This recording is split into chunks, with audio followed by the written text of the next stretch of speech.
y quiero dar otra vez la bienvenida a las personas que estuvieron antes y a los que están ahora de nuevo.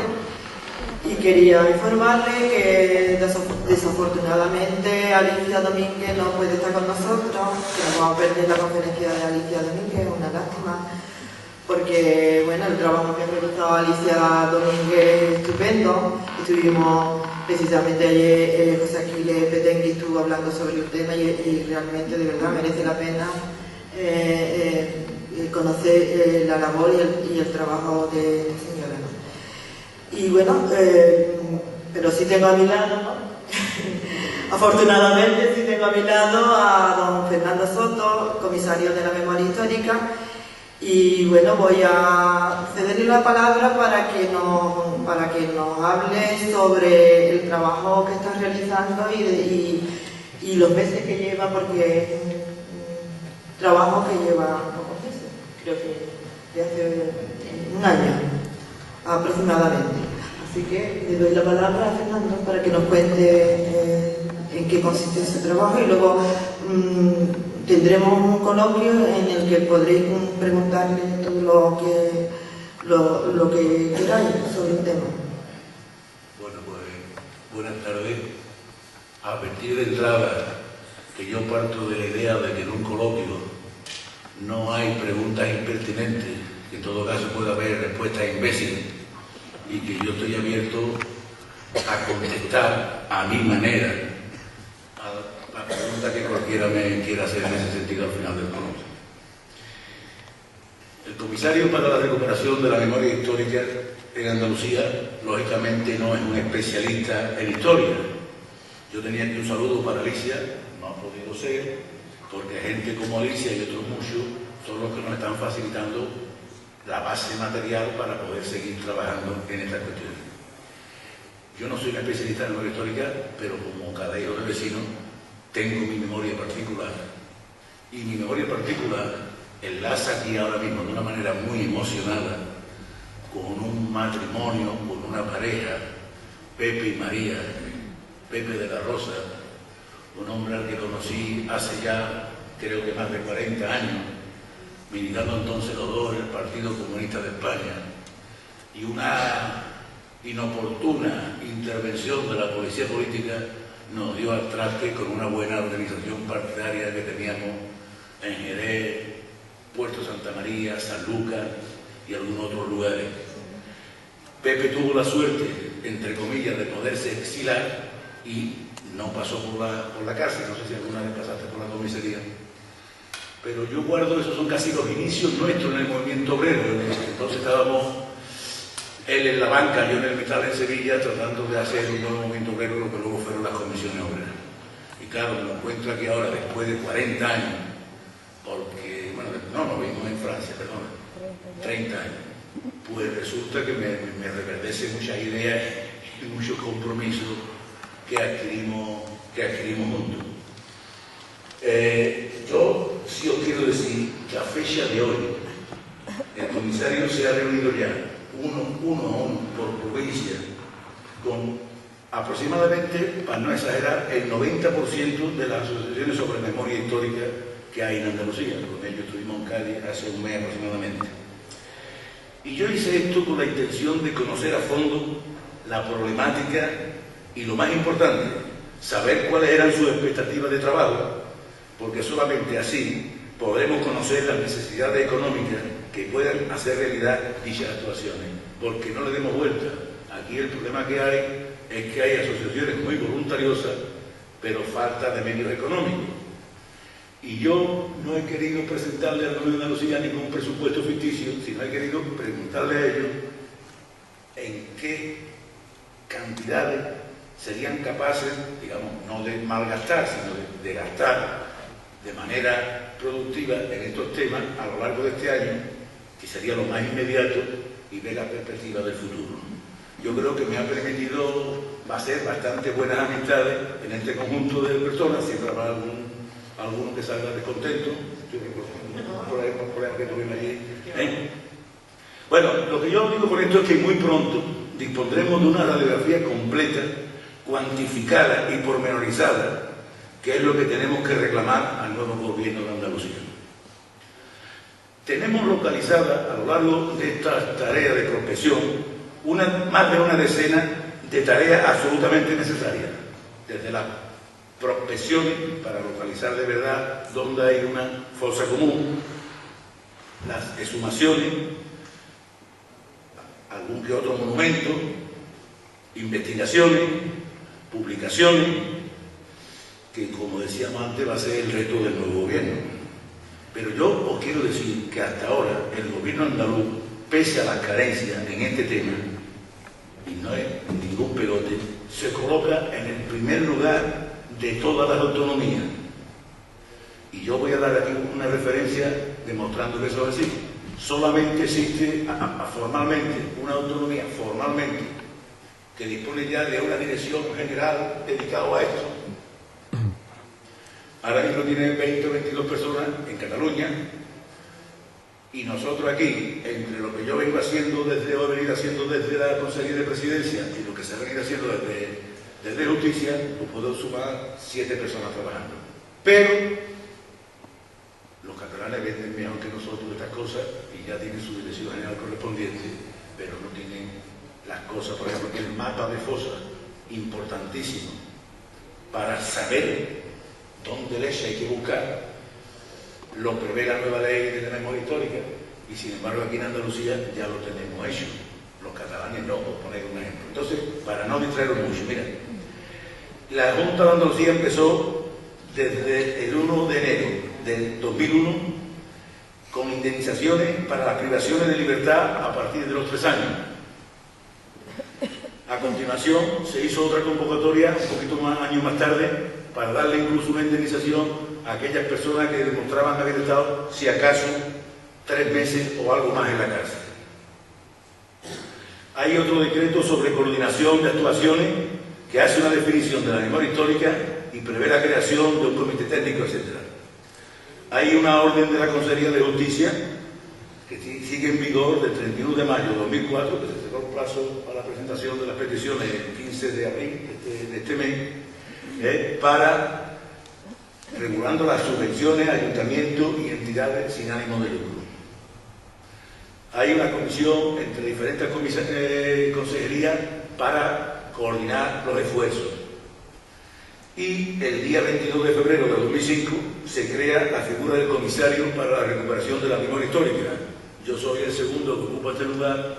El anterior lo ocupaba José María Romero, que por enfermedad tuvo que dejar este trabajo.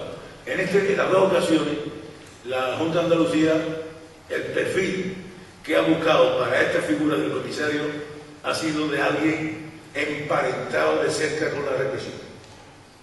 Yo, en mi familia, yo nada más que tengo un tío fusilado, no soy de los, pero Pepe Romero tenía fusilado a su abuelo y su padre estuvo condenado a muerte y luego conmutado de una familia socialista, por lo tanto, él mismo también, muy joven, estuvo detenido. Yo he tenido una condena de 17 años en la postrimería del franquismo. O sea, somos dolientes en este sentido.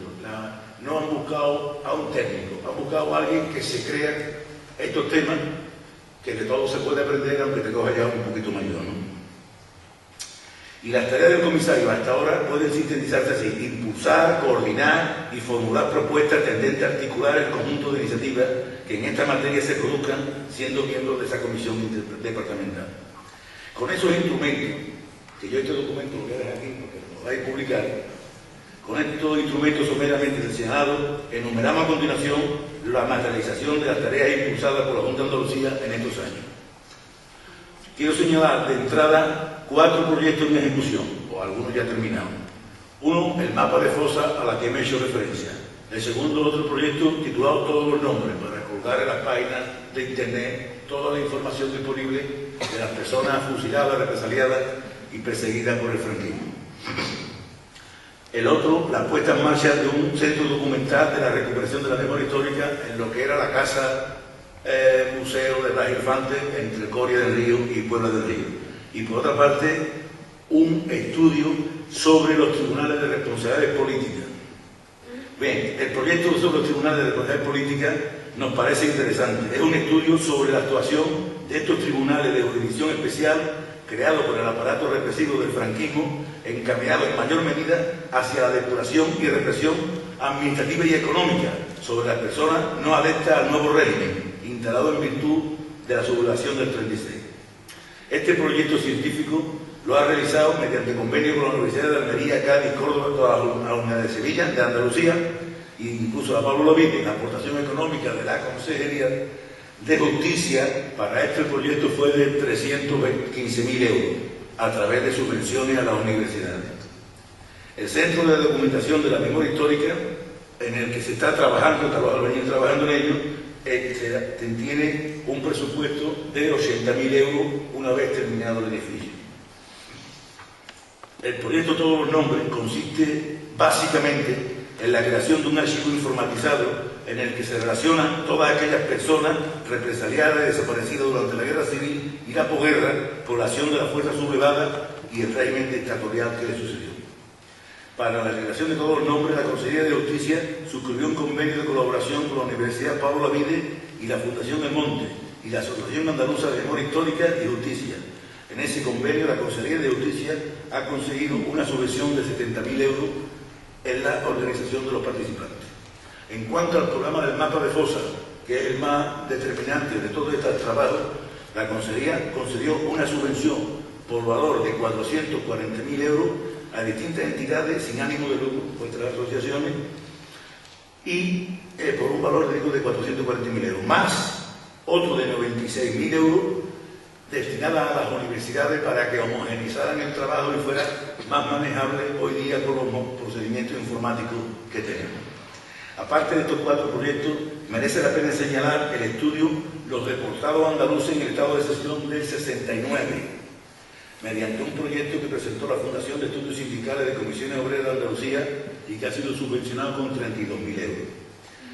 Entre otros trabajos impulsados por el Gobierno de Andalucía, cabe destacar la publicación del libro Andaluces en los campos de concentración, la creación de 8 grandes paneles reproduciendo los nombres de estos andaluces y el homenaje que se rindió en Matause, así como la exposición que sobre el tema se realizó en Sevilla. También se rindió homenaje en Jaén a los presos andaluces que fueron huéspedes forzados de aquella vieja prisión ya derruida. Estos 2 últimos trabajos fueron realizados desde la oficina del comisario, que depende directamente de la Consejería de Presidencia. Y ahora mismo estamos patrocinando la realización de una serie de 13 capítulos para la televisión en la 2 de Andalucía, que pretende hacer una historia completa de la represión hasta desde la sublevación hasta el último Tribunal de Orden Público que existió en Madrid. Y también estamos trabajando en la realización, este es un detalle que este es más barato, pero muy bonito, que es un cómic, vamos a empezar con los 2 primeros años de la República, dedicado a los chavales de 14 y 16 años, y estamos ya de acuerdo con la Consejería de Educación para que dentro de la materia esta de educación para la ciudadanía pueda darse como un material más de trabajo para los chavales. Lo que pasa, y hay que decirlo todo, que el dibujante que se me comprometió a hacerlo, luego se ha dado cuenta de que no es tan fácil y lleva, en mi opinión, me lleva 3 meses de retraso, pero comprendo que no es lo mismo si yo lo hago que ponerse a hacer una cosa que didácticamente sea interesante y que históricamente pues sea responsable. Y en diciembre de este año queremos hacer una exposición fotográfica en Sevilla sobre los crímenes de la carretera de Málaga a Almería en el año 37, que es algo así como el Picasso, el Guernica de Andalucía. En Málaga existe el mayor número de cadáveres que se pueden pensar de la represión. Están documentados casi 5.000 asesinatos en la provincia de Málaga. Junto a UGT y Comisiones Obreras estamos negociando un curso de otoño en la Universidad de Andalucía sobre el papel de la clase obrera en la conquista de la libertad, porque, insisto, el concepto que nosotros tenemos de memoria histórica no es solamente, aunque el más emocionante, el más emotivo, el más sentimental sea de los muertos, hay que decir que el franquismo estuvo metiendo gente en la cárcel y fusilando o matando, como la gente, los trabajadores que mataron en Granada, o en Vigo, o en Vitoria, hasta el día anterior de que hubiera democracia en España.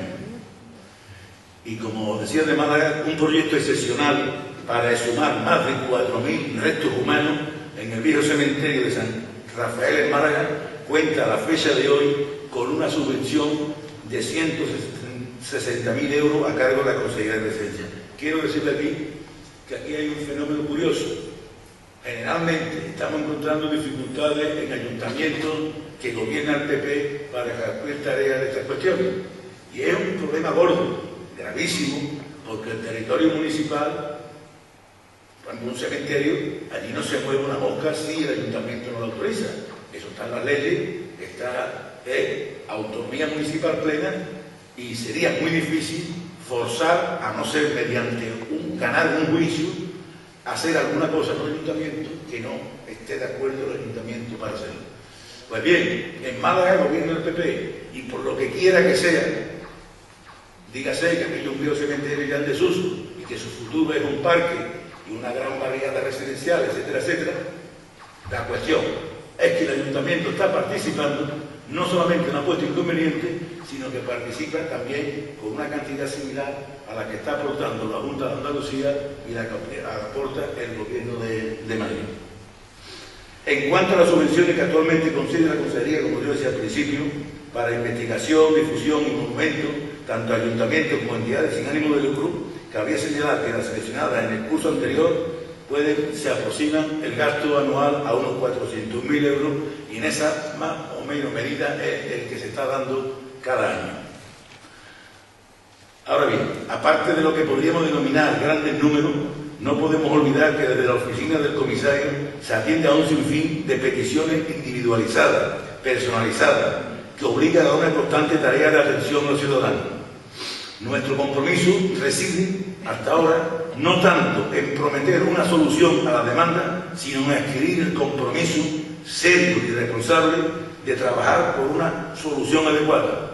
Esto puede pasar desde a una persona que se dice, mira que mi abuelo tal, o que mira que a mí no me dan la pensión, mil cosas que pueden aparecer por ahí, y que esta familia lo que no pueden encontrar en la administración, valga la redundancia, una administración. Tienen que encontrar unas personas que sean capaces de gastar con ellos el tiempo necesario, bien para solucionar el problema o bien para comprender que esto es imposible, pero que no quede por parte de la administración en una atención personalizada.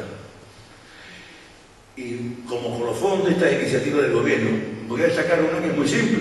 Se trata de la entrega de un pergamino, y además es la más barata, no vale nada, con la firma de la consejera de Justicia y el propio presidente, donde con la solemnidad que se requiere, el caso, los poderes públicos democráticos de la Comunidad Autónoma de Andalucía reconocen y agradecen la aportación uno a uno, con sus nombres, a cuantos han padecido cárcel, persecución, exilio, y son varios miles.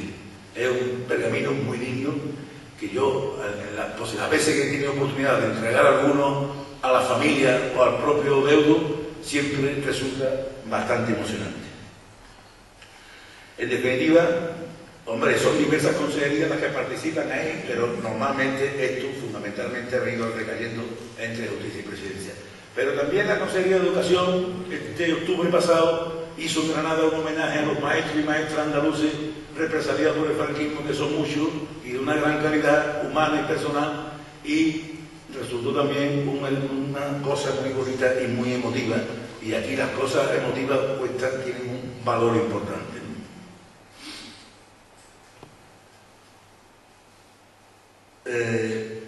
Cabía preguntarse si estas políticas de apoyo público a la recuperación de la memoria histórica son suficientes, tanto en cantidad como asimismo en cuanto a su estructura o configuración. De entrada, mi propia respuesta es que no. Desde luego que no es bastante, aunque podemos sentirnos, como yo decía antes, satisfechos como andaluces de no estar en el furgón de cola en estos temas de edad. Con independencia de la ley de memoria histórica, yo estimo, más por intuición que producto de un estudio riguroso de prospectiva, que tenemos por delante 4 o 5 años cruciales de demanda ciudadana para que las diversas administraciones apoyen e impulsen investigaciones, publicaciones o dignificaciones, esto no va a ser eterno, esto va a terminarse afortunadamente algún día. Y digo que con independencia de las leyes o de una mejor o peor voluntad de los parlamentos y de los gobiernos, estamos en ese momento, donde diversas organizaciones sociales y las familiares dolientes, especialmente la generación de los nietos, aunque no solo ellos, van a empujar para exigir reparaciones morales. Así es que las diversas administraciones, en mi opinión, y los gobiernos, tanto el del Estado como los regionales, deberán apretarse los machos e invertir más en organización y dinero para estos menesteres. En cuanto a la ley de la memoria histórica de 26 de diciembre del año pasado, que se llama concretamente, por la que se reconocen y amplían derechos y se establecen medidas a favor de quienes padecieron persecución o violencia durante la guerra civil y la dictadura, este es su nombre completo, de lo que conocemos como Ley de Memoria Histórica. Yo de forma resumida voy a señalar algunas cosas porque es importante, porque este es un instrumento imprescindible para esto. Por ejemplo, antes de esta ley, cualquier exhumación tenía un trámite muy complicado porque, como no pasara por un juez que diera permiso para hacer una exhumación de alguna manera, ya con la ley en la mano esta nos va a facilitar muchas cosas. Y yo creo que, dando algunas opiniones, por ejemplo, el espíritu de la transición, que da sentido al modelo constitucional más fecundo que hayamos disfrutado todos los españoles. Desde el inicio de este periodo democrático se fueron tomando medidas y reconociendo derechos a favor de las personas que han sufrido persecución, represalia durante la guerra civil y la dictadura, ley de amnistía, maestros, funcionarios, militares, republicanos, etc.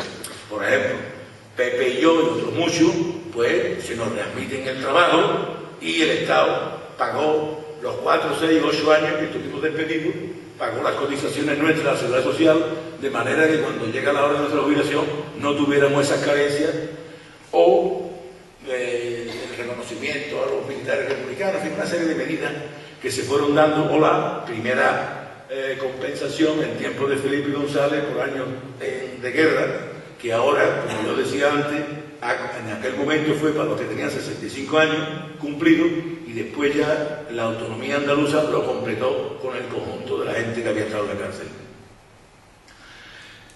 Pero dice la propia ley que pese a ese esfuerzo legislativo quedan aún iniciativas por adaptar. Es la hora así de que la democracia española recupere para siempre a todos cuantos padecieron injusticia y agravio por motivos ideológicos, también a quienes perdieron la vida, fueron deportados, les confiscaron sus bienes o fueron al exilio, o aquellos como los brigadistas internacionales o los combatientes guerrilleros, entre otros.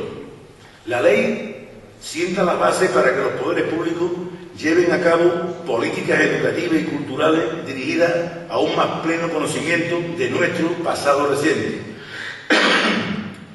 La ley parte de la consideración de que los diversos aspectos relacionados con la memoria personal y familiar, especialmente cuando se han visto afectados por conflictos de carácter público, forman parte del estatuto jurídico de la ciudadanía democrática y como tales son abordados en el texto.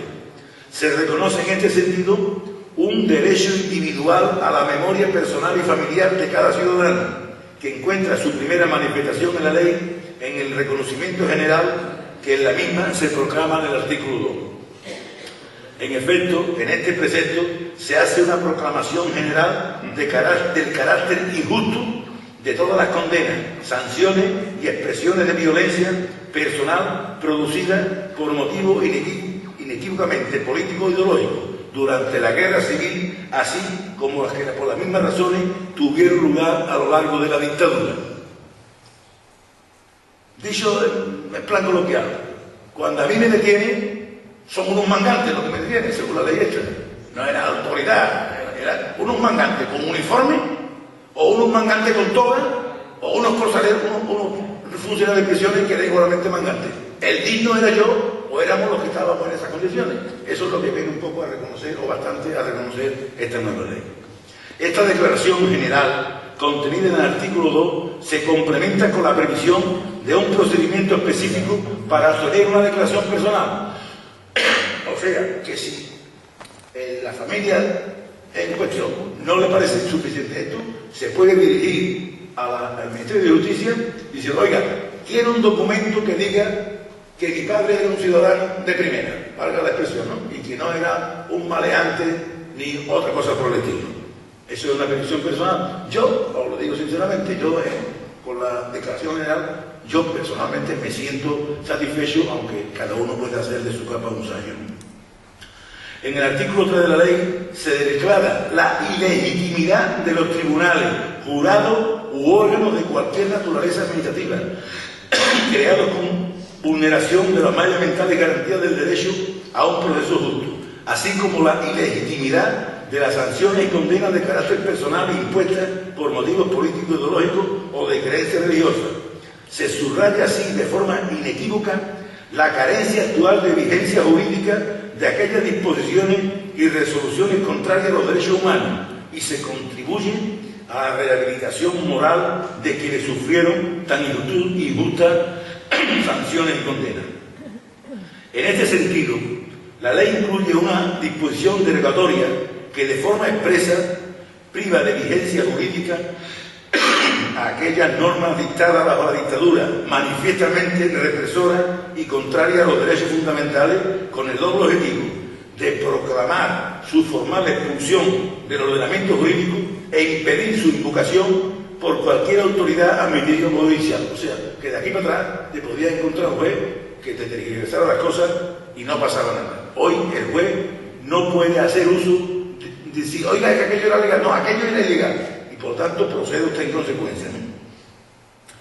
En el artículo 5 al 9 se establece el reconocimiento de diferentes mejoras de derechos económicos ya recogidos en nuestro ordenamiento. En esta misma dirección se prevé el derecho a una indemnización en favor de todas aquellas personas que perdieron la vida en defensa de la democracia, de esta democracia que hoy disfrutamos y que no habían recibido hasta ahora la compensación de vida. Se refiere en este caso a personas que, como los trabajadores de la construcción de Granada, fueron asesinados en el año 72, creo, o el año siguiente en Vigo y en Ferrol hubo también muertes, o las últimas muertes de Vitoria, estando ya prácticamente, vamos ya, ¿no?, con Franco muerto, que hasta ahora habían escapado porque se entendía de indemnizaciones, porque se entendía que las indemnizaciones eran hasta las condenas más masivas.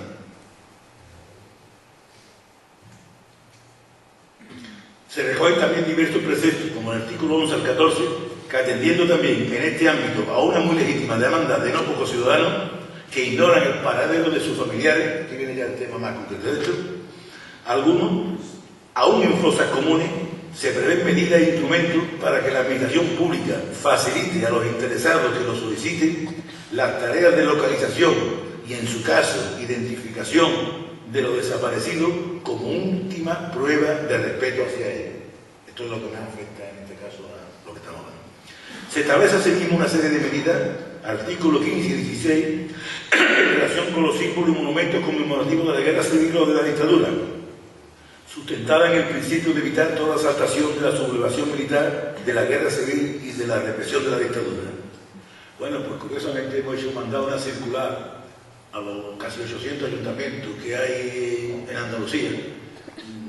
No hace más de 20 días que tomamos esta iniciativa y tenemos ya del orden de 100 respuestas, donde más del 90%, algunas todavía te dicen allí que no me escupo tal y cual, pero en general la inmensa mayoría de la rueda de Andalucía no queda ni un símbolo del franquismo, cosa que yo me congratulo extraordinariamente.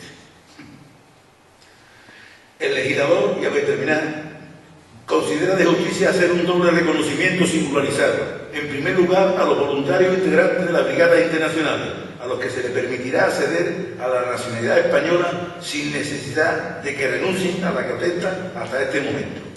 También se va a premiar con condecoraciones a las asociaciones ciudadanas que se hayan significado en la defensa de la dignidad de las víctimas de la violencia política a que se refiere el artículo de no habrá que se hagan ahora mismo, que ya venían existiendo. Con el fin de facilitar la recopilación y el derecho de acceso a la información histórica sobre la guerra civil, la ley refuerza el papel del actual Archivo General de Salamanca. La presente ley amplía la posibilidad de la adquisición de nacionalidad española a los descendientes hasta el primer grado, hasta los nietos, de quienes hubiesen sido originariamente españoles. Con ello se satisface una legítima pretensión de la migración española que incluye singularmente a los descendientes de quienes perdieron la nacionalidad española por el exilio a consecuencia de la guerra civil. En definitiva, la presente ley, la ley de la memoria, quiere contribuir a cerrar heridas todavía abiertas en los españoles y dar satisfacción a los ciudadanos que sufrieron directamente, o en las personas de sus familiares, las consecuencias de la tragedia de la guerra civil o de la represión de la dictadura. Quiere contribuir a ello desde el pleno convencimiento de que, profundizando de este modo en el espíritu del reencuentro y de la concordia de la transición, que no son solo esos ciudadanos los que resultan reconocidos y honrados, sino que también reforzamos y profundizamos la propia democracia. No es tarea del Estado o del legislador implantar una determinada memoria histórica, eso sería otra cosa, pero sí es deber del legislador y cometido de la ley reparar a las víctimas, consagrar y proteger con el máximo rigor normativo el derecho a la memoria personal y familiar como expresión de plena ciudadanía democrática, fomentar los valores constitucionales y promover el conocimiento y la reflexión sobre nuestro pasado para evitar que se repitan situaciones de intolerancia y violación de derechos humanos como los entonces vividos. Ese es el compromiso de la ley y hay que pelear por ella. Yo creo que ha sido un poco larga la intervención, pero a veces pormenorizar es absolutamente necesario y esclarecedor. Lo que conocemos como recuperación de la memoria histórica, en mi opinión, está ahora bien encarrilado. Si logramos una buena sintonía con el Gobierno de España, y ello es más que probable, dispondremos de instrumentos serios para avanzar recuperando memoria, haciendo honor a nuestros precursores democráticos. Sin estos adelantados de la democracia, todavía la dictadura no nos estaría aplastando y fusilando. Muchas gracias.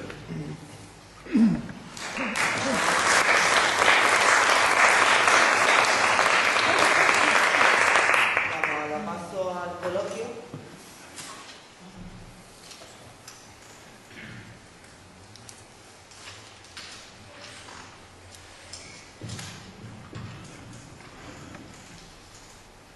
¿Nadie que pida la palabra?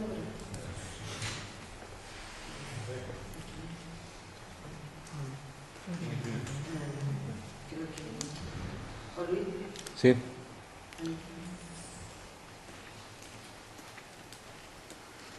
Bueno, nos ha pintado usted una ley que parece que es la ley, no sé, la ley de Moisés, ¿no? Que es la ley de las maravillas. Yo lo pinto. No, ya, pero es que, vamos, es que es la suma perfección, ¿no? En cambio, habla usted de juicio ilegítimo, pero la palabra ilegítimo es una palabra... Los juicios ilegítimos, ha hablado usted, la palabra ilegítimo es una palabra subjetiva, no legal, tendrían que ser ilegales. Entonces mi pregunta ¿es suficiente hablar de juicio ilegítimo? Segundo, hemos hablado de exhumaciones y de que, bueno, con esta ley ningún juez se va a poder oponer a que se realicen esas exhumaciones.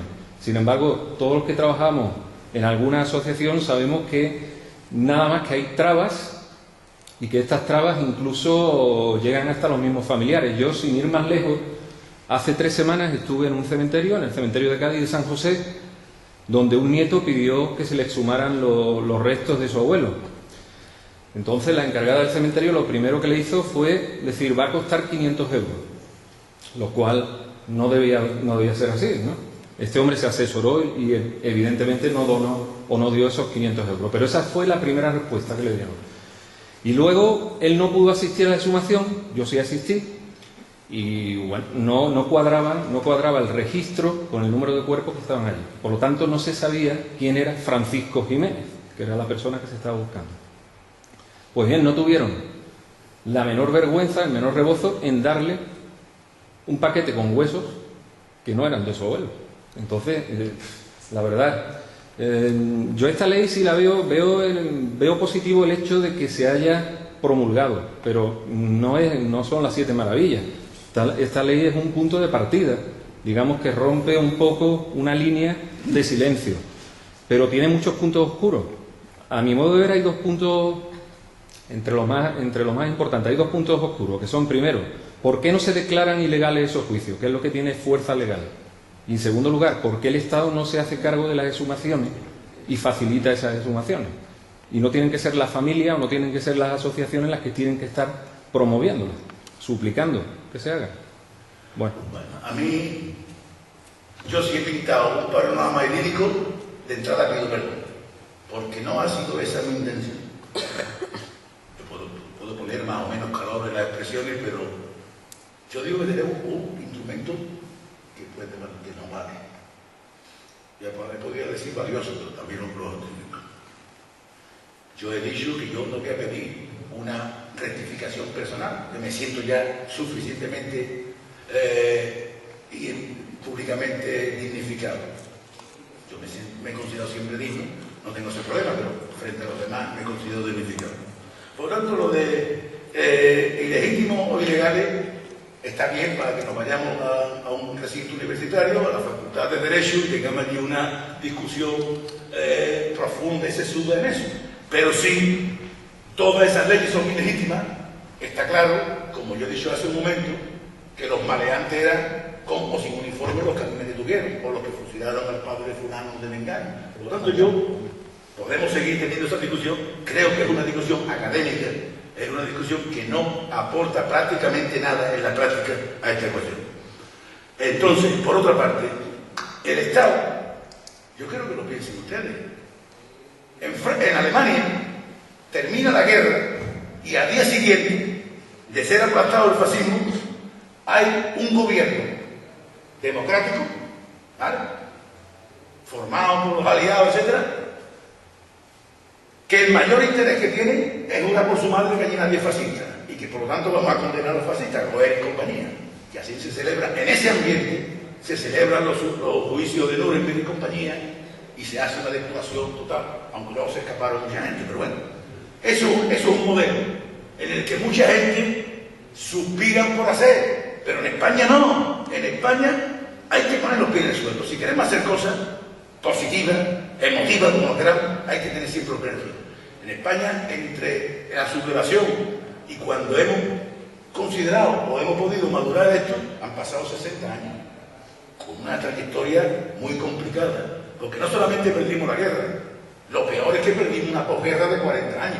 Por lo tanto, yo pido en ese sentido que se haga, que se piense un poco más antes de querer ser más radical en estos temas. El Estado no puede ponerse con una perforadora o con un georrada a mirar por todos lados.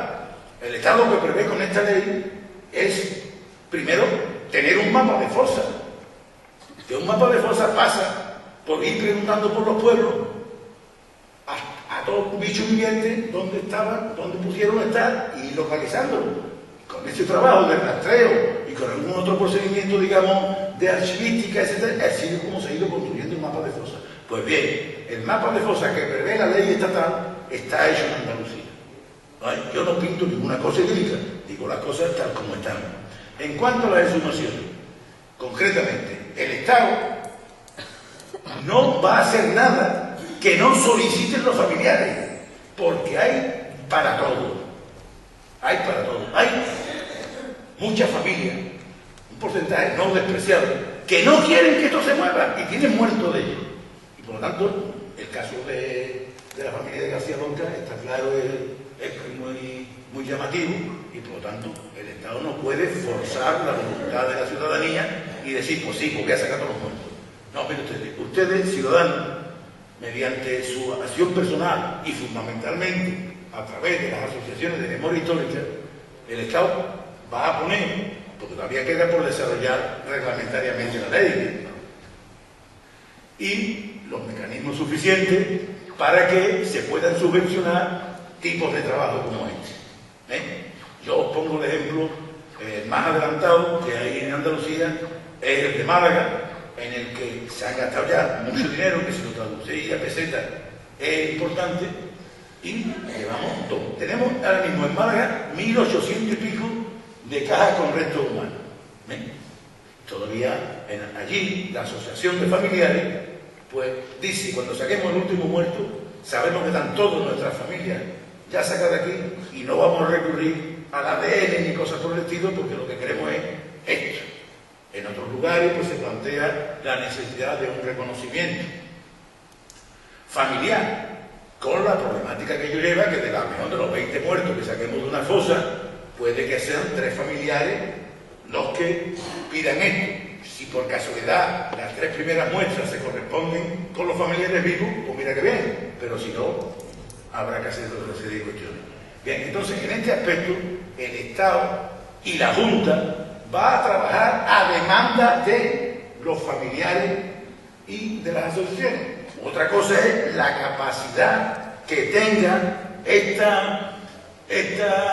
estos gobiernos de responder de verdad, no ya en la ley, sino con los héroes en la mano, a estas necesidades. Claro, y nos vamos a encontrar con ayuntamientos como el de Cádiz, que está regido por quien está regido. Pero así todo, no sé si se llama Araújo, ese hombre, uno de los abuelos a ese hombre, yo me comprometí en la reunión de Cádiz, me comprometí en la reunión de Cádiz a pagar esa exhumación. Hablé con una empresita de arqueólogos, me dieron un presupuesto y estando en ello, me llaman de Cádiz para decirme que el ayuntamiento, en este caso concreto, se hacía cargo de la exhumación. Yo me alegro. Si ahora aparecen casos diferentes, digo que en los lugares donde haya ayuntamientos que no estén por esta labor, nuestra tarea va a ser mucho más difícil, porque sí vamos a tener que ir a los tribunales. ¿Por qué? Porque como el territorio donde se va a escarbar es de soberanía municipal, allí no se puede hacer nada. Sí, y además me parece que es correcto de que el Estado ni la autonomía pueda hacer ninguna cosa en los ayuntamientos sin pedir permiso, y habrá que ir a pleito. Bien. Por ejemplo, en Puebla, en la ley, a ver si lo digo, en La Palma del Condado tenemos otro caso similar en grande, allí puede haber 60 muertos o 70 en un cementerio que ya está cerrado, y el alcalde, que es concejal del PP, diputado del PP, pues no está por la labor. Yo estoy intentando mediar. La asociación ya ha puesto una demanda, va a juicio, pero tenemos que saber de antemano de que un juicio de este tipo se nos puede ir a 3 años o 4, porque no solamente no va a perder primera instancia, sino que va a recurrir a la audiencia provincial y va a llegar al Supremo. Entonces, las asociaciones tendrán que discernir si van a juicio o se buscan intermediarios de manera que encontremos una vía que nos facilite esto. Y aquí no está todo cerrado. Aquí está el ejemplo de Málaga que yo he puesto como ayuntamiento del PP, dando dinero para hacer las exhumaciones, y ese es otro ejemplo que nos encontramos ahí. Y os voy a comentar una cosa, ya que estamos aquí en familia, porque hay de todo en la viña del Señor. En el ayuntamiento de la Puebla de Casalla, que ya se han sacado 20 cadáveres, que lo ha sacado una empresa del País Vasco, de un tal Echevarría, que es el más famoso que hay de los arqueólogos estos. Bueno, hombre, hay que hablar de esto. Esto parece una falta de respeto por los muertos, pero hay que decirlo. En Málaga nos está costando un promedio de 250 euros por cada cadáver recuperado. En la Puebla de Casalla nos han salido esos primeros muertos por 2.000 euros por persona.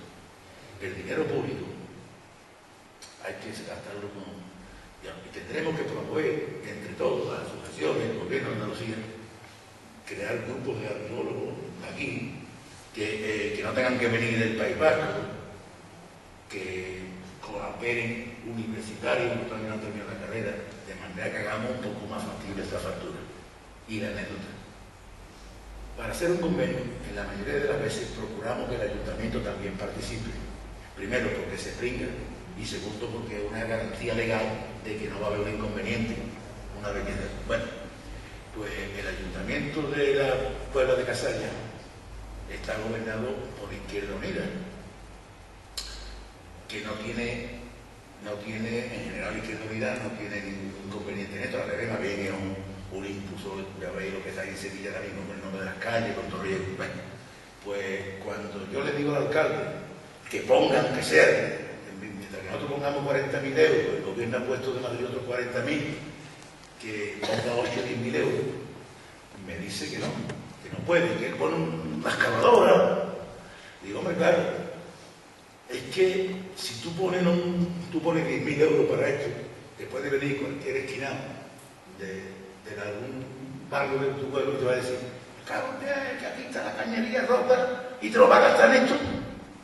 Y el hombre, que fue un ingenuo, me dice, sí, claro, por eso yo no quiero poner eso dinero en un convenio. O sea que quiero que sepamos que la realidad, y digo, ponerlo bien solo, ¿por qué? Porque vamos a encontrar con situaciones de muy diversa índole.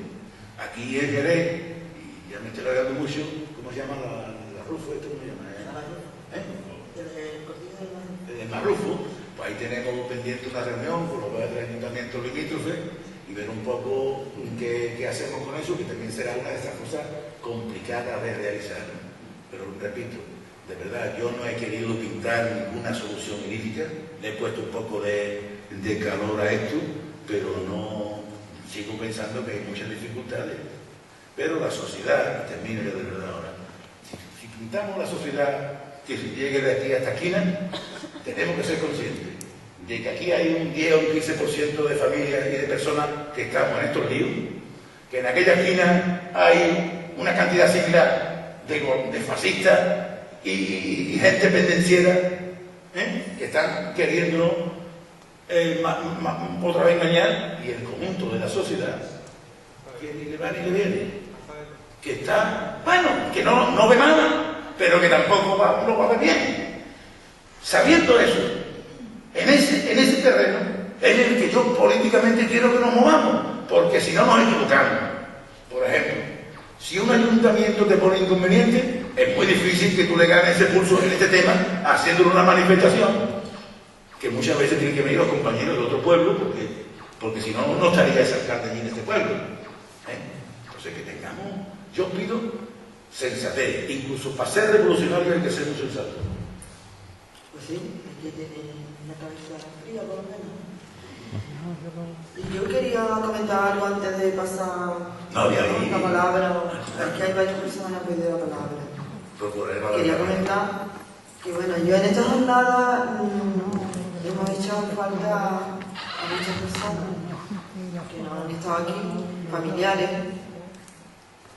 conferenciantes que no han podido o no han querido pasarse por aquí. Pero sobre todo he echado falta a los medios de comunicación. Si nosotros queremos pedimos solidaridad a la población, incluso queremos que los familiares estén apoyando la causa de la recuperación de la memoria histórica, desde luego esto lo tenemos que socializar. Y una de las formas es que los medios de comunicación también nos apoyen. Yo ya no voy a hablar de los medios de comunicación que sean privados, pero los públicos tampoco se han visto por aquí. Entonces, yo creo que bueno, hay que reivindicar eso, ¿no? Que estemos todos unidos y que intentemos organizar también charlas, organizar conferencias, los ateneos, ¿no? Lo digo porque aquí hay gente que está en los ateneos, ¿no? Y que, bueno, la recuperación de la memoria histórica, bueno, desde mi opinión, ¿no? Como persona que estoy trabajando, pues tiene varias fases, ¿no? Y hay, por ejemplo, poblaciones como Jerez que está en una primera fase, ¿no? Que es la de conocimiento de que existe una serie de personas que están tomando una serie de iniciativas, ¿no? Para recuperar, en primer lugar, la identidad de las personas que fueron asesinadas y que fueron víctimas en general, ¿no? Los represaliados. Y luego ya, pues, tomar otra serie de iniciativas para profundizar en lo que es la recuperación de la memoria histórica. Pero, desde luego, cualquier labor que nosotros vayamos a realizar, o cualquier grupo en cualquier población, tiene que contar, ¿no? Por lo menos con los familiares. Y con personas que no sean familiares, pero que se sensibilicen con este tema. Y, bueno, yo no quiero que sea negativa en el sentido, yo lo miro, estas jornadas han sido positivas porque ha habido mucho debate, ¿no? Pero aquí habremos una 60 o 60 personas, una población de 200.000 personas. La verdad es que somos una minoría, ¿no? Que es verdad que somos pocos y somos buenos, eso también es verdad, ¿no? Y como somos buenos, vamos a pasarle la palabra a otra persona y yo me voy a hacer. Venga, ahí está por ahí, me parece que el chico este está muy bien. Mira, él, yo se lo paso a... Ya solo quería comentar un par de cositas. Bueno, yo creo que que lo que pasó aquí en España durante el golpe militar, la guerra y la dictadura, yo creo que son crímenes de lesa humanidad que son recogidos por la normativa internacional de derechos humanos, que España ha firmado y que el Estado español, como un Estado democrático, debería hacerse cargo de todos estos temas. Es decir, debería hacerse cargo de las exhumaciones, debería anular los juicios, debería incluso condenar a las empresas españolas que utilizaron mano de obra esclava, de prisioneros republicanos, y para mí creo que es insuficiente. Y lo de tener los pies en el suelo, pues lo interpreto un poco como que, bueno, tener los pies en el suelo, pues, claro, derivado de una transición hecha por los franquistas a su medida y con unos partidos como el PSOE y el PC, que, bueno, que aceptaron la reforma política de Suárez y que, bueno, por una parcelita de poder. Y, bueno, que yo creo que la ley esta, pues, es un reflejo de eso. Y que hay que ser más radical, por supuesto, decir. Mira, yo he tratado antes de responder a esto que tú planteado, haciendo una reflexión sobre las diferentes maneras de salir de una dictadura, y he puesto el ejemplo extremo de la Alemania nazi y el nuestro, y como aquí se puede tener muchas opiniones, yo la mantengo esa. Quiero decirte que yo te respondo con lo que yo dije en ese sentido. Ahora bien, la transición por ahí no pasa. Por ahí no pasa. Por ahí no pasa. Porque yo me jugué 20 años de mi vida ya en el 72. En el 72, no en el 39, en el 72, y muchos como yo estuvimos presos, incluso después de muerto Franco. Ven. No hay transición si no hay una cosa que los marxistas saben desde chicos, hasta en el Pulitzer venía eso, que hay que acumular la fuerza necesaria para tener más fuerza que el enemigo.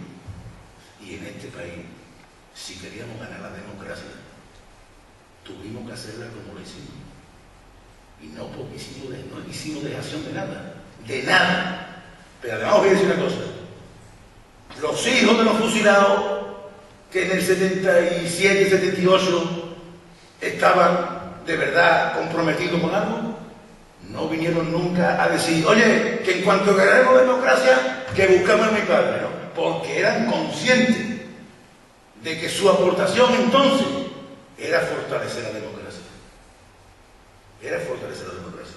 Y ahí no hubo un pacto de silencio, eso lo he oído yo en primera persona, eso no me lo han contado, porque yo entonces era secretario general del Partido Comunista de Andalucía.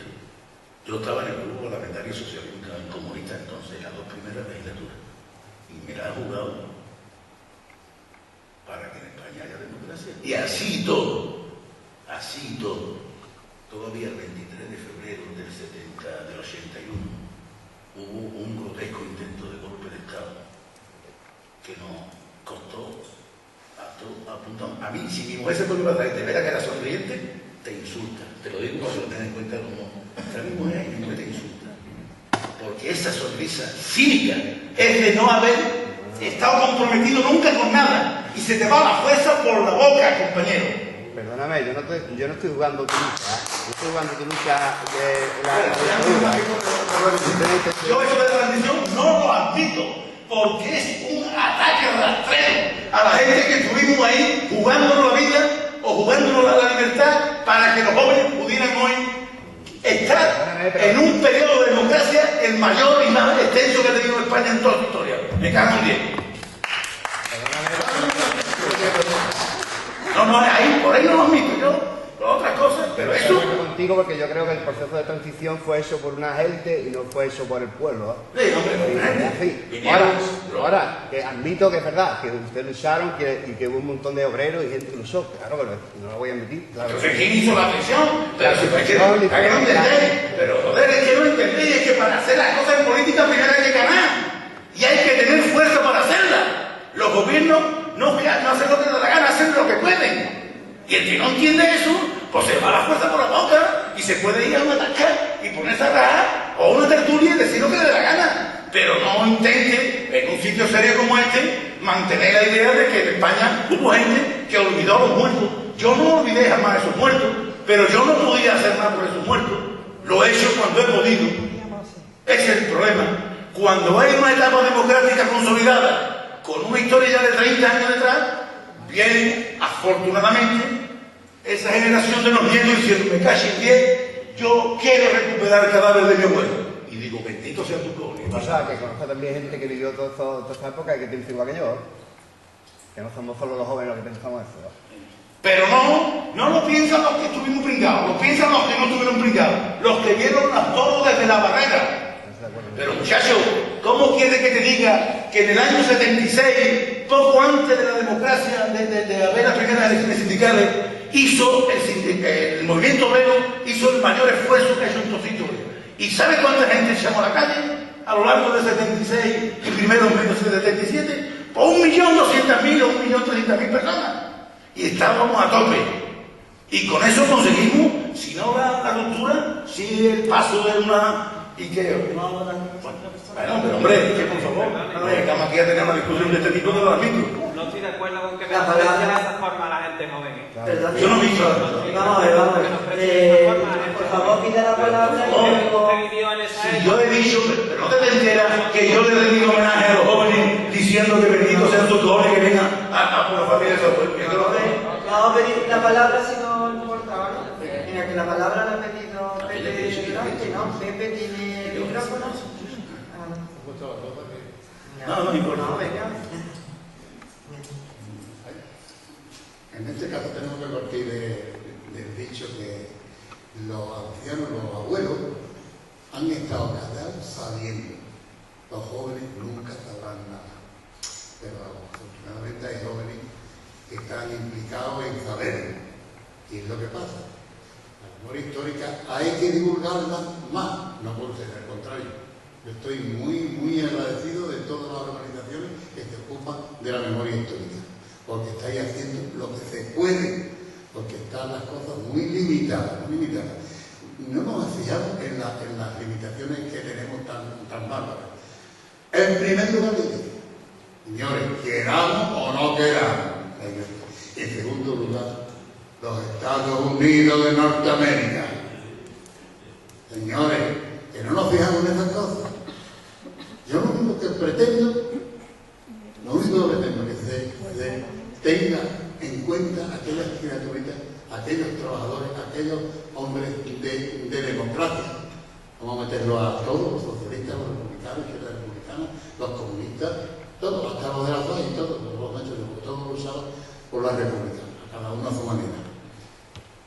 En Jerez, por lo menos concretamente, debía de haberse ya cambiado todos los símbolos del fascismo y no se han cambiado. Al contrario, estoy hablando de compañeros, tengo entendido, pero vamos, pero yo me concreto a Jerez, porque es lo que más me duele. Fue donde me quedé sin padre y lo que yo he pasado y todas esas cosas. Pues yo he puesto una historia, pues tengo que montar que hasta me ha costado el fascismo me ha costado hasta 2 hijos. En fin, no tendría que gustar de otra manera. Entonces yo pido, por favor, a las autoridades, no a ustedes ya hacéis bastante, en el Alcázar, que fue una versión muy terrible, todo el que entraba en el Alcázar, jamás salió en libertad, a excepción, una excepción que yo conozco. Entonces yo pido que en el Alcázar, no el monolito ese que tiene monolito ni nada, que está puesto en la puerta del Alcázar de los ricos, está fácil. No, hombre, no, ponga usted eso en donde estaban los presos, señor. El torreón ese de Tomolán, que está cara a sur, allí una placa tan grande como esa, con todos los nombres de los fusilados y con un apartado que diga que todo el que no aparezca, que lo denuncie a la familia para que aparezca. Después con su panegírico de cómo, de qué manera, y todo eso. Esto yo se lo he pedido a autoridades, se lo he pedido por escrito, se lo he pedido yo. Lo que pasa es que, compañerismo. Entonces, se me van las cosas, perdona, pero se me van, tenía muchas cosas que decir sobre lo que tú has dicho, muchísimas. Esto es una de las cosas. Bueno, nada, en relación con las cosas comunes, esto es lo del mundo. lo que ha pasado. Que en Cazalla de la Sierra, en todos los pueblos se han hecho unos homenajes, se ha descubierto lo que se ha podido y tal cosa. Había que partir de la cosa que sí, que se sabe que fusilaron a fulanito, menganito, fulanito, pero no se sabe quién lo fusilaron. ¿Por qué no aparecen los fusiladores? Tenían que aparecer también en una igualdad de memoria, tenían que aparecer también. ¿Cómo esto no aparece? No aparece. Las 4 hermanas que tenía mi padre en Lebría vinieron 3 momentos en posibilidad a pedirle a un famoso sacerdote de Jerez, que a veces, porque era de Lebría el sacerdote, se conocía desde niño, a veces podía salvar a su hermano. Y le decía al cura, que estaba delante de una, y ya nosotros no podemos hacer nada. Oye, hablando del pueblo, ¿qué ha sido de fulanito? El padre lo han matado. Dice, como que hay que ver lo bicho que era, lo canalla que era, y fulanita, que una mala, que sabía por qué preguntaban, naturalmente. Como que hay que ver, tú sabes, mala era, que tú dices. Anécdota. Había 2 hermanos en la cárcel, llamados de apellido Toro. Y le preguntó a un compañero que estaba presente a mí, oye, ¿qué haces aquí? Y dice, no, estamos aquí porque, como mi padre, están buscando a mi padre y no dan con él, pues nos han cogido a nosotros. Pero nos han dicho que si mi padre se presenta, a nosotros no nos pasa nada. Llegó oído el padre y se presentó el padre. Aquella noche se jubilaron los 3.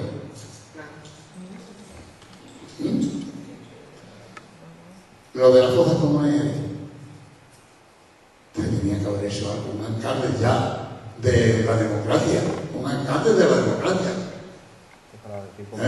Y no dudó en que entraran las excavadoras y que todavía no se sabe ni dónde están los huesos ni nada, que era que estuvieron desparramados alrededor del cementerio nuevo.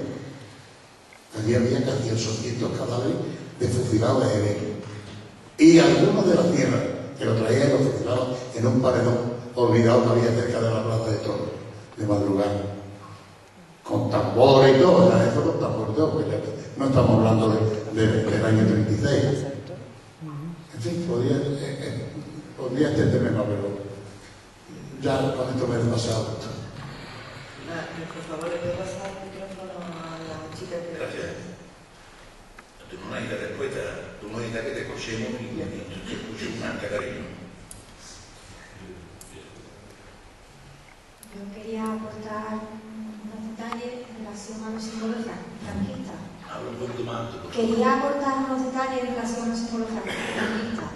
Yo vengo, no soy de Cádiz, y cuando paseo por Cádiz, me veo rodeada de símbolos franquistas. Paseo por el Parque Genové y me veo Pemán. Paseo por la Plaza Antonio y me veo la Casa Pemán.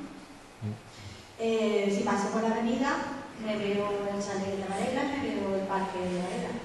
Este lunes pasado, en el Diario de Cádiz, venía que el ayuntamiento había hecho un convenio con Casilda Varela, se veía la foto de ella, en el que ella pues, reclamaba al ayuntamiento la rehabilitación del tejado de la casa.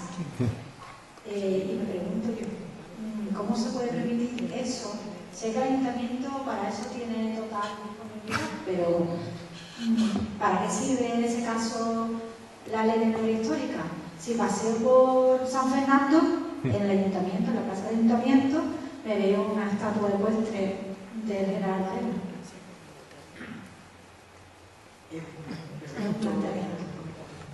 Es más, yo quiero decir algo más sobre el tema de José María Pemán. Aquí hay un colegio que se llama José María Pemán y tiene previsto una semana cultural dedicada a este señor. La verdad, que ahí estuvo hablando aquí de la sociología del franquismo, que aún pervive, y de alguna manera nos estamos encontrando continuamente con que no desaparece esa carga del pasado que tenemos que ir eliminando, ¿no? La manipulación histórica. Los familiares son las primeras víctimas de la manipulación histórica, ¿no? Aquí se ha hablado de que no ha habido muchos familiares que no se preocupan, y es la verdad, incluso nosotros como grupo grupo de investigación hemos entrevistado a personas, a familiares que nos han estado comentando que a su padre lo mataron los rojos, cuando aquí en Jerez no murió ninguna persona en manos de ninguna persona de izquierda, ¿no? Y además me lo decía, no, nos mataron los rojos por quitarle su puesto de trabajo, ¿no? Resulta que este señor fue pasado, le aplicaron el bando de guerra. Y entonces, claro, muchos de los familiares... No, de hecho yo creo que la manipulación histórica la tiene hasta la gente de derecha, vamos. Porque continuamente estamos viendo, nosotros que damos un montón de conferencias y charlas, y a veces aparecen personas que te dicen, sí, que la gente de izquierda quemaron conventos, quemaron iglesias, persiguieron, y por lo visto la gente, ¿no? Ni siquiera los de derecha se han enterado que los disturbios de los conventos y de las monjas no solamente fueron protagonistas la gente de izquierda, la gente de derecha también protagonizaron historias, ¿no? Lo que quiere decir que, bueno, que la manipulación ha llegado muy lejos en este país, la manipulación histórica, y mucha gente, por ejemplo, ahora el tema de Pemán, pues, por lo visto ahora, pues interesa, ¿no?, presentar a este señor como alguien que era, ¿no?, que estaba de acuerdo con la monarquía y que hay que restablecer la imagen de él, pero que no es cierto, porque además hay documentos que acreditan que fue uno de los cómplices, fue uno de los que se adhirieron al movimiento. Por ejemplo, y eso como convences tú a los maestros de ese colegio de que están equivocados, ¿no?, en plantear, sí. Yo personalmente, es una cosa, tengo antipatía a Pemán desde antes de conocer muchas cosas de él. Pero bueno, la verdad es que Pemán fue uno de los ideólogos, uno de los intelectuales que de verdad escribió para que el franquismo se fuera metiendo. Y fue de los que presidió las comisiones represivas o depuradoras de los maestros y compañía. Quiero decir con esto que la ley, ¿para qué sirve en este sentido? Pues la ley obliga y mandata, pero en una sociedad democrática hay muchos poderes y muchos contrapoderes.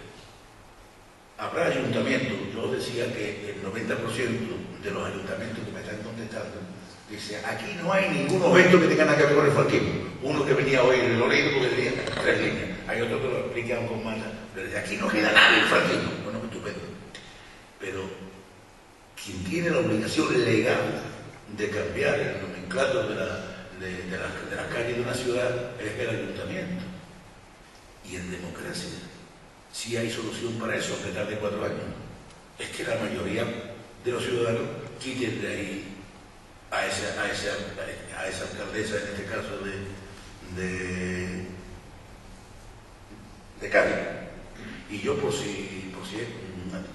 si yo en algún momento he podido decir algo que parezca desde lejos una falta de respeto a la juventud, yo pido disculpas como haga falta. Yo jamás mantengo la idea de decir que los jóvenes de hoy son fundamentalmente el producto de los padres de hoy, en un porcentaje altísimo. Las carencias o las virtudes que puedan tener los jóvenes de hoy, y digo de 20, 30 o hasta 40 años, son responsabilidad inmediata de sus padres, no de la sociedad en su conjunto. Y tenemos la juventud, yo creo que tenemos hoy una de las juventud, bueno, aparte de que intelectualmente y académicamente es la más preparada que ha conocido nuestra historia, yo es que parto de la idea de que cada momento tiene su afán, ¿no? Que hay cosas, por ejemplo, me voy a meter en un atolladero, pero lo voy a decir. Yo toda mi vida he sido republicano, pero días después del asalto al Congreso por los tejeros, y yo estaba allí encerrado en una cosa formal que hubo en la Alcázar de Sevilla, vino un rey, y yo no me doy un prenda de decirle, no, mire, soy diputado comunista, soy de ideología republicana, pero yo felicito el coraje democrático que usted demostró la noche del 23 de febrero, porque me parecía lo mismo que Gutiérrez Mellado, que también se la hubo. Quiero decir con esto que como yo decía antes, cada momento tiene su afán, y hoy, afortunadamente, es el momento donde los nietos, que ya la mayoría nietos de esos fusilados de la guerra, son los que están impulsando más, los que más aparecen en este tema. ¿Por qué? Porque dice, oye, si aquí no hay tranquilidad, pues difícil que haya marcha atrás. Esto ya es que la justicia llegue hasta el fondo, y son los que han encabezado la mayoría de las veces muchas asociaciones de este tipo, muchos movimientos, porque los hijos, como yo decía antes, lo digo ya más calladamente, la gente que tenía hijos de este fusilado, que tenía 35 o 40 años cuando llega la democracia, si eran gente que estaban por la democracia, no pusieron en el primer plano la reivindicación de encontrar el cadáver de su padre. Pusieron en el primer plano a quemarse con otros demócratas para que la democracia se consolidara y no fuera para atrás. Entonces, en los años 70, 80 y hasta casi hasta el 85 por lo menos, fue una época donde lo que había que arrimar hombros era para el tema este de la democracia. Y os comento una cosa, en Barcelona, en un congreso que hubo hace unos meses, que estuve yo participando, una compañera argentina, empezó a contar, a ella la habían nombrado en Argentina algo así como yo soy aquí en Andalucía, ¿no? Y cuando cayó la primera dictadura de Videla, o que fuera, que no me acuerdo la historia, enseguida al calor de las Madres de Mayo, empezaron a crear una comisión, y empezó a describirla. Allí no faltaba nada, estaba todo cuadrado, todo estaba perfecto. Pero después ya bajando un poquito la voz, dice, pero aquello hubo un rebufo de la dictadura que nos acababa de caer, y aquello se paralizó durante 3 años. Estuvo paralizado durante 3 años. Luego ya, ahora estaban empezando a recomponer esa comisión estatal por la verdad y compañía, que muchas veces el querer hacer las cosas totalmente perfectas, si no tenemos en cuenta en el terreno que pisamos, pues siempre podemos tener dificultades, ¿no? Y de verdad yo jamás en mi vida, no en mi estilo, yo tengo un alto respeto a los jóvenes y me encanta, y los envidio. Fundamentalmente, si te digo la verdad, los envidio. ¿Pero hay alguien más que haya pedido la palabra? No. ¿Allí detrás?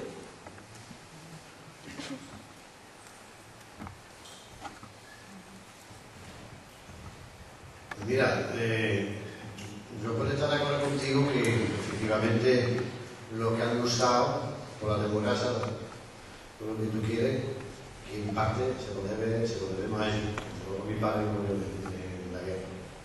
Ahora también tampoco hay que ensalzar tanto esa democracia, porque tenemos que saber, sobre todo tú, que tú dices que eres comunista, la democracia tiene un contenido de casa, camarada.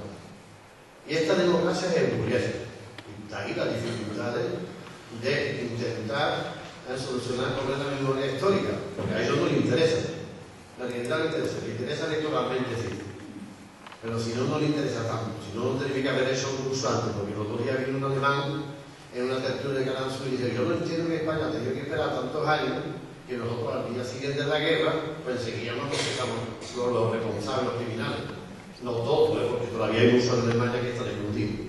Pero vamos, muchos huyeron, otros fue contra en España, nos tuvimos que esperar un montón de años para eso.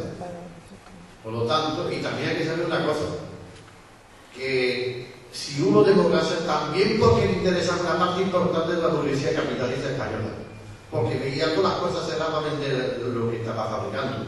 Por lo tanto, incluso Franco estaba de acuerdo que había que reparar, porque no podía estar España totalmente aislada del mundo entero, porque eso no le interesa a los que finalmente se van a apoyar a la dictadura, los grandes capitalistas.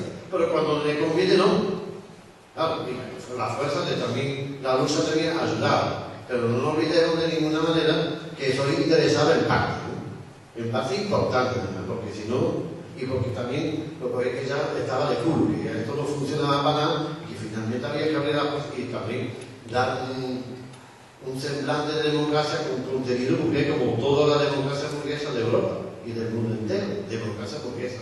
Pero no es una democracia popular Y allí, yo como comunista, tengo que hacer la autocrítica que nosotros hemos abandonado, particularmente el PC, que fue el que más había luchado, que estaba solo antes, que ahora había organizaciones comunistas, en aquel entonces, que ha renunciado, aunque yo no digo que hubiera podido ganar una revolución socialista, eso se puede discutir, pero por lo menos no está de acuerdo con un sistema que desde eso de democracia es solamente burguesa y que ha tenido que participar en ese gobierno y para poder entrar, pero bueno, incluso podría estar de acuerdo que entre en un gobierno, pero sin perder la meta que era a plazo movilizar y siguiendo movilizando a la gente para una verdadera sociedad democrática, una sociedad socialista y no capitalista en la que estamos viviendo, con todo lo que está pasando. Y además, la crisis de estar revelando otra vez que en el sistema de capitalismo no hay solución.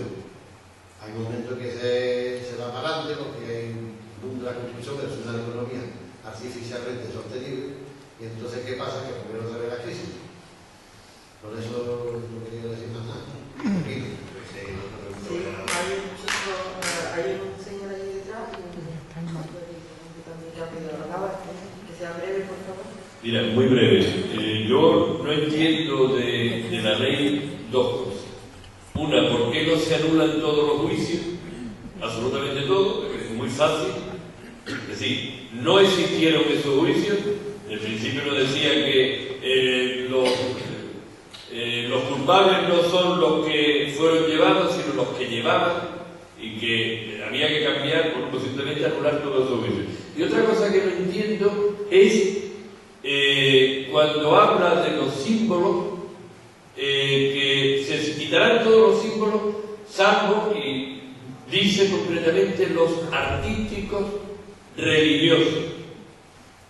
Es decir, un objeto artístico religioso es el fajín de general de Pico de Llano que lleva la Macarena, por ejemplo.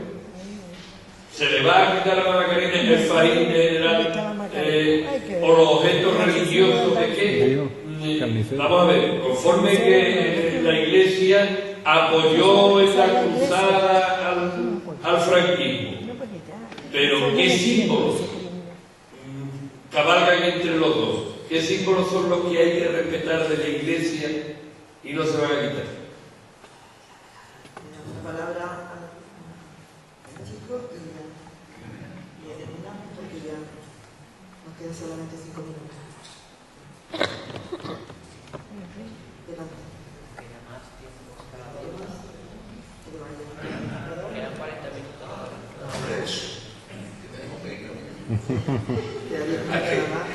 Que venga Alicia y que...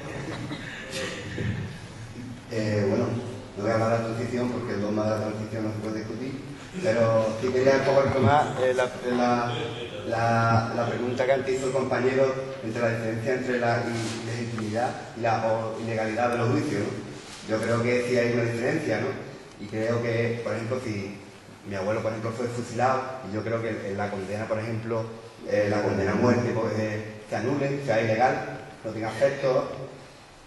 Tengo yo que ir personalmente, hacer yo todo el proceso por mi cuenta, tal. Si todos esos juicios se anulan, son tomados por el Estado como algo ilegal, pues entonces es el Estado el que asume esa responsabilidad. ¿No echáis la diferencia? Bueno, yo la opinión sobre este aspecto la he expresado antes. Y que seguramente hay una discusión, repito, académica entre juristas inacabable entre ilegítimos y legales. La ley ha salido así, entre otras cosas, porque necesitaba que se votara mayoritariamente para que se fuera una ley, si no teníamos dificultades, no podíamos tener una ley, por ejemplo, sin cierto apoyo de una cierta burguesía más progresista como es la catalana o la gallega, que permitió que la ley se votara. Por lo tanto, repito, en política se hace lo que se puede y no lo que se quiere. ¿Qué pasa? Que yo me siento suficientemente, digamos, satisfecho con esa ley y legítimamente, pues otros compañeros no se sienten legitimados. Compañeros, fuera de broma, aquí se puede discutir de todo. Lo que hay que tener por lo menos es un poco de respeto para la gente también. No se le puede, es que detrás de eso hay una acusación de traición a la casa obrera y cosas por el estilo. Pero No. Vale. Es tu No, porque si interpretación. no, tenía que prepararle otra conferencia. Exactamente, bien.